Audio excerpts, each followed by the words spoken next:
शिवाय नमः। ओम नमः शिवाय।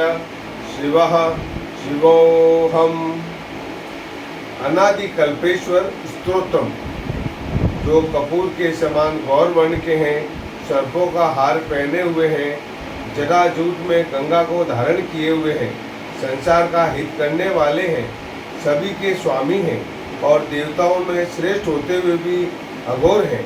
ऐसे वे अन्य कोई और नहीं, भगवान अनादि कल्पेश्वर ही हैं, जो कैलाश पर निवास करने वाले, भगवती गिरिजा के साथ आनंद का अनुभव करने वाले, शमशानवासी भक्तों के मन में निवास करने वाले तथा काशी में वास करने वाले और विजय प्रदान करने वाले हैं। ऐसे वे अन्य कोई और नहीं, भगवान अनादि कल्पेश्वर ही हैं, जो त्रिशूल धारण करने वाले, संसार रूपी दुख का हरण करने वाले, कामदेव के दर्प का दलन करने वाले, चंद्रमा को धारण करने वाले, जटाजूटधारी तथा भजन करने वाले का अनुसरण करने वाले हैं। ऐसे वे अन्य कोई और नहीं, भगवान अनादि कल्पेश्वर ही हैं, जो समस्त लोकों के स्वामी, प्रमथ गणों के नाथ, मोक्ष के अधिपति, श्रुतियों और शास्त्रों का प्रकाश करने वाले तथा श्रुतियों तथा शास्त्रों में अधीश्वर रूप में निर्दिष्ट समस्त विद्याओं एवं संपत्तियों के स्वामी तथा धर्म, अर्थ, काम, मोक्ष रूप पुरुषार्थ चतुष्टय के अधिष्ठाता हैं। ऐसे वे अन्य कोई और नहीं, अनादि कल्पेश्वरी हैं, जिनके ज्योतिर्लिंग की इयता को जानने के लिए नारायण विष्णु नीचे की ओर गए और ब्रह्मदेव ऊपर की ओर गए, फिर भी उसकी अवधि जानने में सफल नहीं हो सके।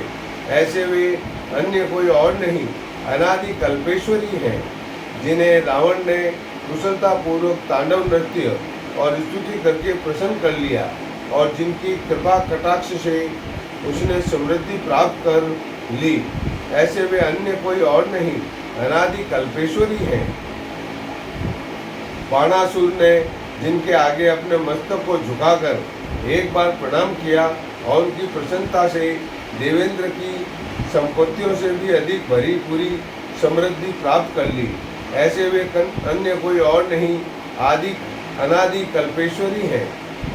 अनेक प्रकार की कुंठाओं से ग्रस्त यह जीवन जिनके स्वरूप का निर्वचन तथा गुणों का परिगणन करने में सर्वथा असमर्थ है, निश्चय ही श्रुति जिनका वर्णन करने में चकित होकर नैति नीति कहती है। ऐसे वे अन्य कोई और नहीं, भगवान अनादि कल्पेश्वरी हैं। हे अनादि कल्पेश्वर उमापते, आपके इस 8 श्लोकों द्वारा की गई स्तुति को जो तीनों कालों में भक्ति पूर्वक पढ़ता है, उसके समस्त पाप धुल जाते हैं और वह सभी के द्वारा वंदनीय हो जाता है तथा अंत में शिव सायुज्य को प्राप्त होता है। इस प्रकार श्री वासुदेवानंद जी सरस्वती कृत अनादि कल्पेश्वर स्तोत्र संपूर्ण हुआ। ओम अनादि कल्पेश्वर महादेवाय नमः।